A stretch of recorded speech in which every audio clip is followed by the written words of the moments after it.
শুভপ্ৰভাত।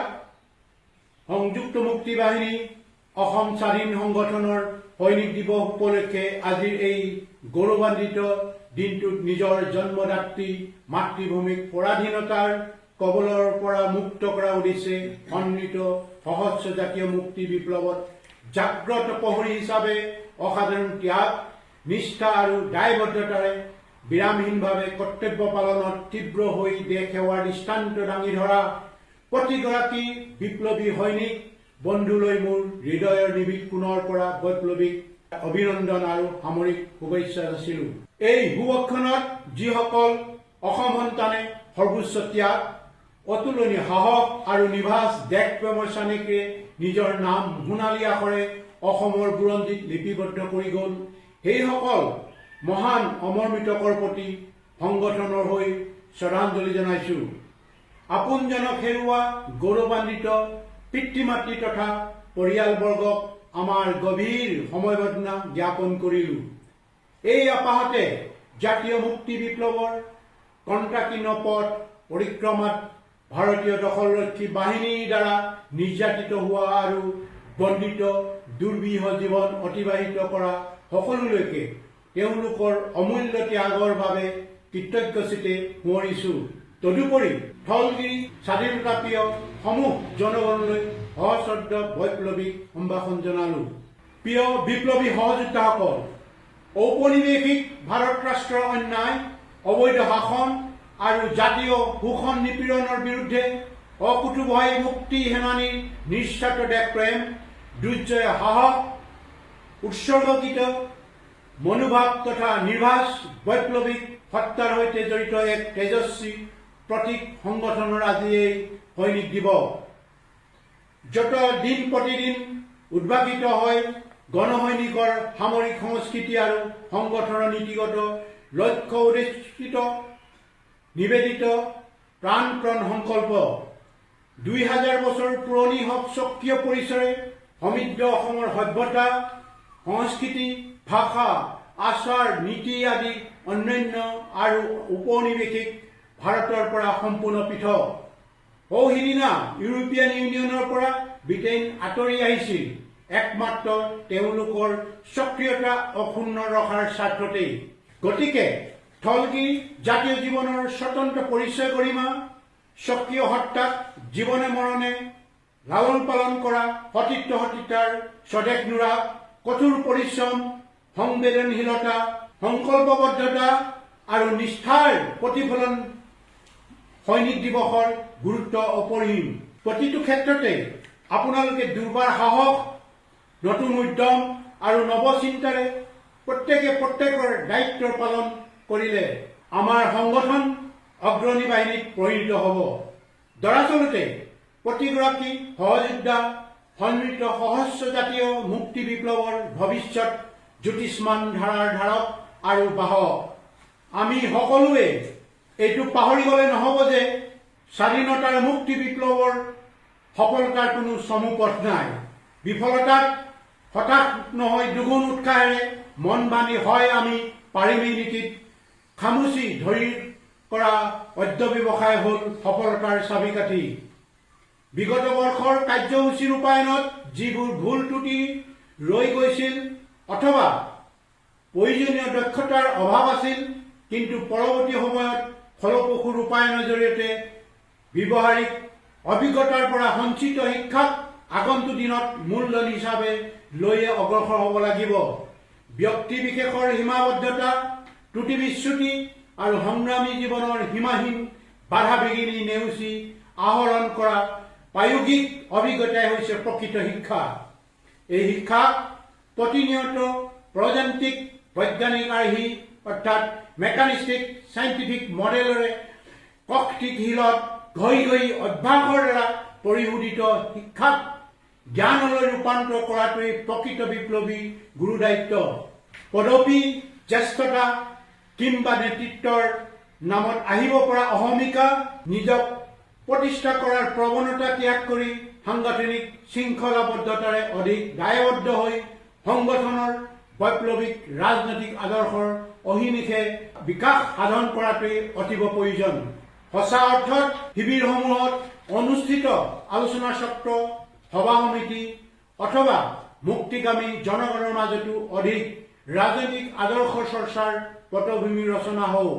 অত্যন্ত গুৰুত্বপূৰ্ণ এই যে প্ৰকৃতপক্ষে প্ৰতিজন বিপ্লৱী সেনানীৰ শিক্ষাৰ কঠীয়াতলী হ'ল আশ্ৰয় লোৱা শিবিৰসমূহ। শিবিৰৰ যথাৰীতি পাৰিপাৰ্শ্বিক পৰিৱেশে তেওঁলোকৰ শাৰীৰিক মানসিক স্বাস্থ্যত প্ৰভাৱ পেলায়। সেয়েহে প্ৰতিজন বিপ্লৱী সৈনিকক উপযুক্তভাৱে গঢ়ি তোলাৰ ক্ষেত্ৰত শিবিৰৰ কৰ্তৃপক্ষৰ অনবদ্য ভূমিকা সন্দৰ্ভত কাৰো দ্বিমত থাকিব নোৱাৰে। এনে পৰিপ্ৰেক্ষিতত একোগৰাকী জ্যেষ্ঠ বিষয়া সদস্যাৰ দৈনন্দিন আচাৰ ব্যৱহাৰ, চিন্তা চৰ্চাৰ গুণগত মানদণ্ড, আবেগ অনুভূতি আদিয়ে শিবিৰসমূহৰ অভূতপূৰ্ব প্ৰভাৱ পেলায়। দুই এক জ্যেষ্ঠ সদস্যাই যদি নিজৰ আচৰণ শুধৰাব নোৱাৰে তেনেহলে শিবিৰত সাধাৰণ সৈনিকৰ বিপ্লৱী নৈতিকতাৰ মানদণ্ড উন্নত হ'ব কিদৰে? তেনেস্থলত কোনেও এনেকুৱা কুৰুচি দৃষ্টান্ত দাঙি ধৰাটো উচিত নহয় যিবোৰে শিবিৰৰ নিয়মানুৱৰ্তিতা, বিপ্লৱী নৈতিকতা তথা সামৰিক সংস্কৃতি অনুশীলন বিঘ্নিত কৰিব পাৰে। জনগণৰ মাজতে হওক নতুবা সংগঠনৰ ভিতৰৰ হওক পৰিশীলিত আচাৰ ব্যৱহাৰ আৰু সবল বিপ্লৱী নৈতিকতা প্ৰতিফলিত হোৱাটো একান্ত বাঞ্ছনীয়। বিপ্লৱী শিক্ষাৰে শিক্ষিত হ'ল বুলিয়েই কেতবোৰ সীমাবদ্ধতা আৰু মানৱীয় ত্ৰুটি অস্বীকাৰ কৰিব পৰা নাযায়, বৰঞ্চ কোনো ব্যক্তি সমালোচনাৰ ঊৰ্ধত নহয়। তেনে প্ৰেক্ষাপটত সামৰিক শৃংখলা আৰু অনুশাসনৰ ভিত্তিত ভুলবোৰ গঠনমূলকভাৱে আঙুলিয়াই দিলে সেইবোৰ শুধৰণিৰ নিতান্ত দৰকাৰ। কিন্তু তাৰ পৰিৱৰ্তে উগ্ৰতা প্ৰদৰ্শন কৰাটো যুক্তিহীনতাৰ লক্ষণ। উদ্ভট আচৰণ আৰু অনৰ্থক চিঞৰ বাখৰে নিজৰ মত আৰু যুক্তি সাব্যস্ত কৰিব বিচৰা প্ৰৱণতা গ্ৰহণযোগ্য নহয়। ই সৈনিক সংস্কৃতিৰ পৰিপন্থী। এই ক্ষেত্ৰত আমাৰ সহযোদ্ধাসকলে সাংবিধানিক সাধাৰণ আচৰণবিধি আৰু ব্যক্তিগত আচৰণবিধি হৃদয়ংগমৰ মাধ্যমেৰে ঐকান্তিক আনুগত্য প্ৰদৰ্শন কৰা উচিত। তেতিয়াহে সামৰিক শৃংখলা আৰু অনুশাসনৰ মাজেৰে শিবিৰসমূহ পৰিচালনাৰ সহায়ক হ'ব। লগতে সহযোগী বিপ্লৱী বন্ধুসকল আত্মবিশ্বাসী আৰু সুপ্ৰতিভ হৈ অনুপ্ৰেৰণাৰে জ্যেষ্ঠজনক অনুকৰণ কৰিব।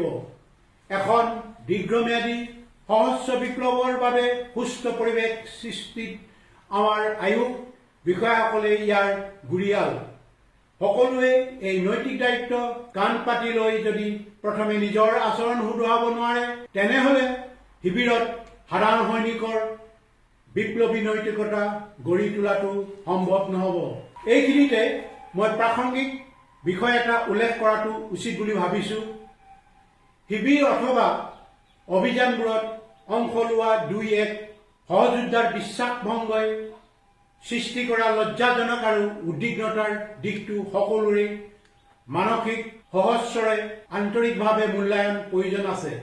কিয়নো কৰ্তব্যপৰায়ণ আৰু নিবেদিত প্ৰাণ হলেহে আমি ইপ্সিত লক্ষ্যত উপনীত হ'ব পাৰিম।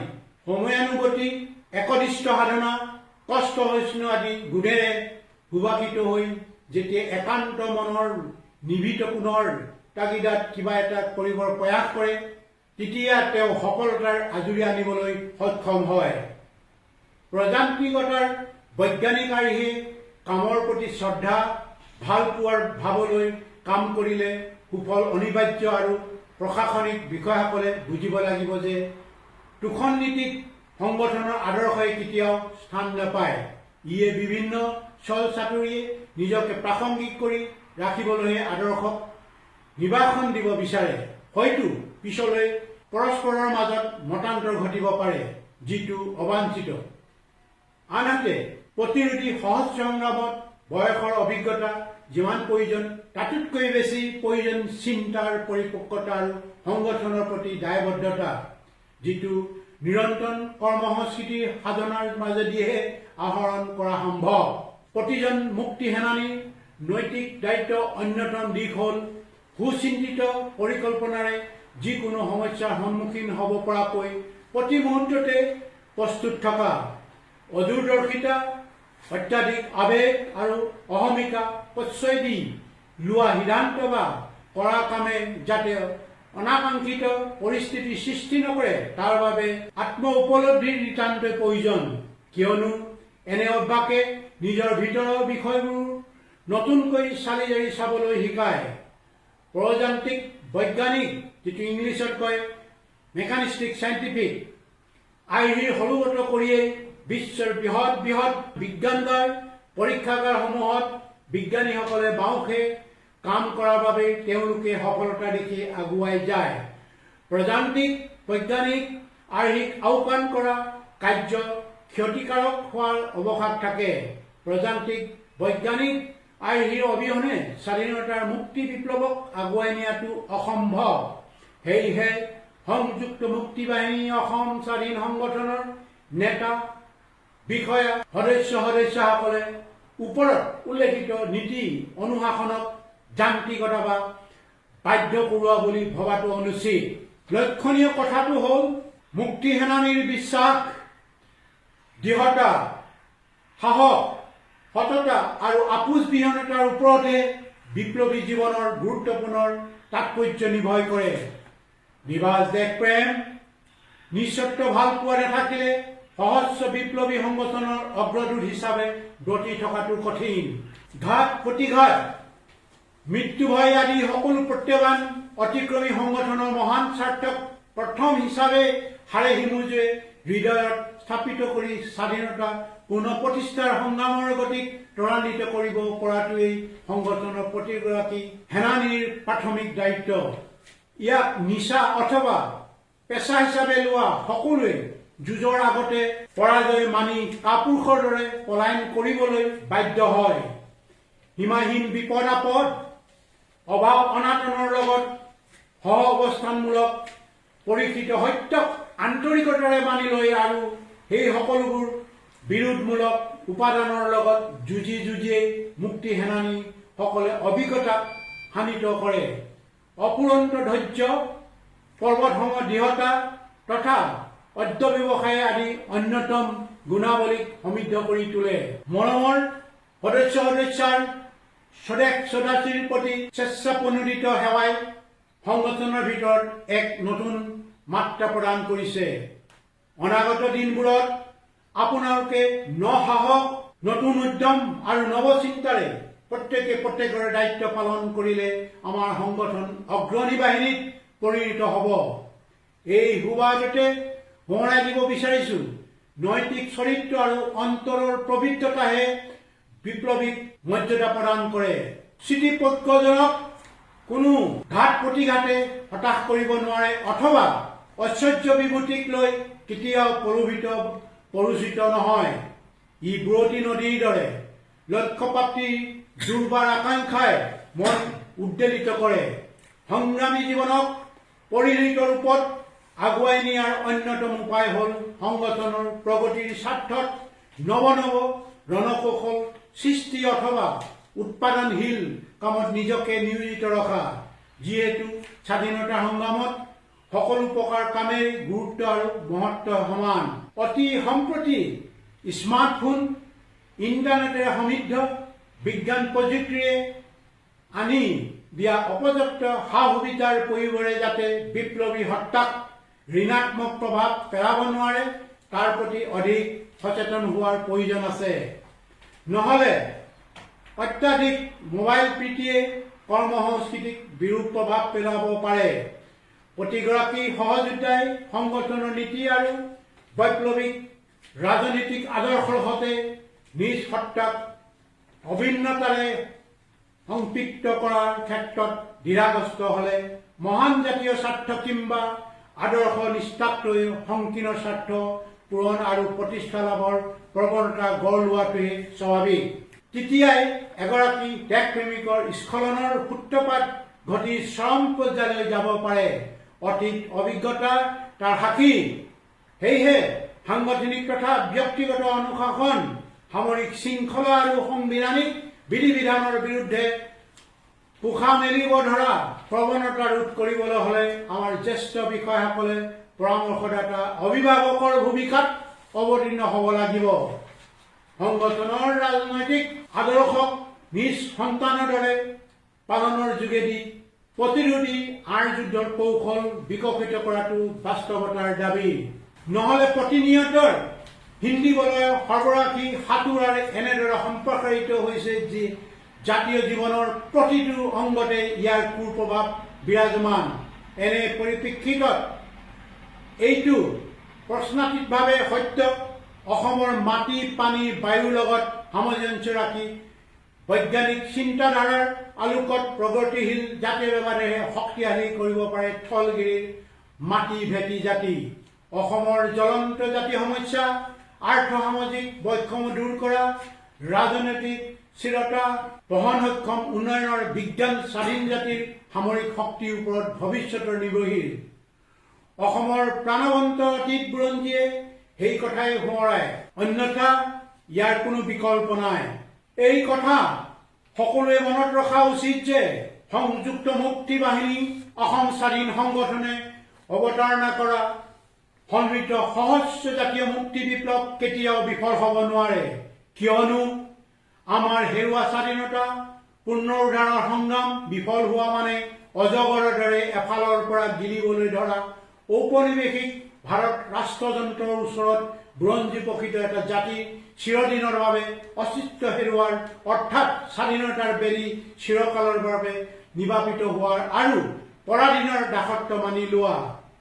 কালজয়ী জাতিৰ ঐতিহ্যবাহী বুৰঞ্জীয়াল প্ৰায় 200 বছৰীয়া পৰাধীনতাৰ জীৱন্ত দলিলৰ ওপৰত আধাৰিত বাস্তৱ সত্যই হ'ল সবাতোতকৈ ডাঙৰ শক্তি, যাক কোনেও অস্বীকাৰ কৰিব নোৱাৰে। তৎসত্ত্বেও ইয়াৰ বাবে সময়ৰ পৰীক্ষা দিব লাগে। ধৈৰ্য আৰু সহিষ্ণুতাৰ তাৰ চাবিকাঠি।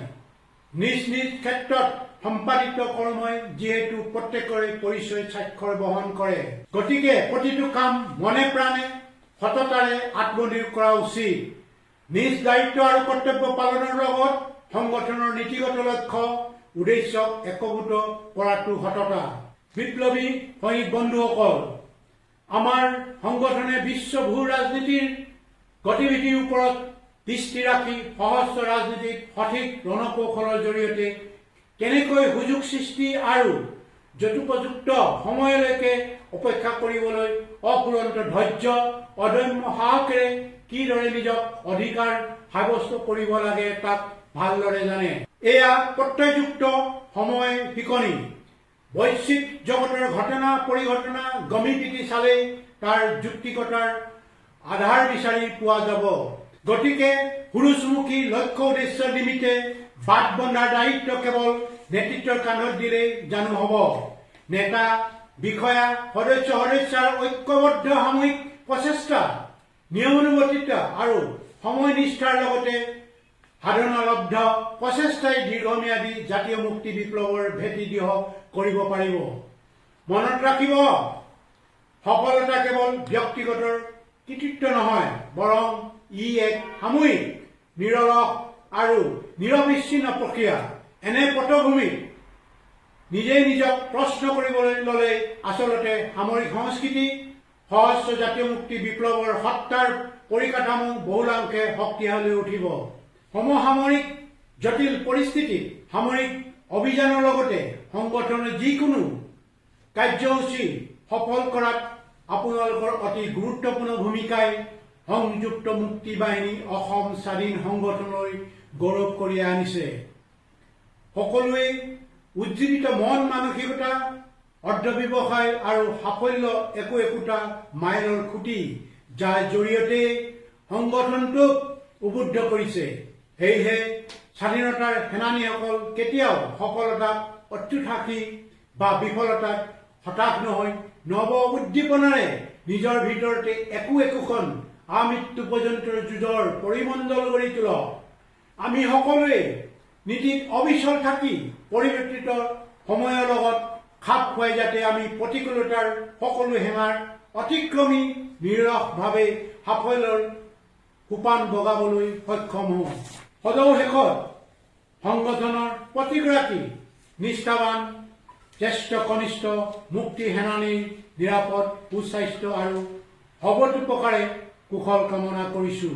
জয় আই অসম, জয় আই অসম, জয় আই অসম।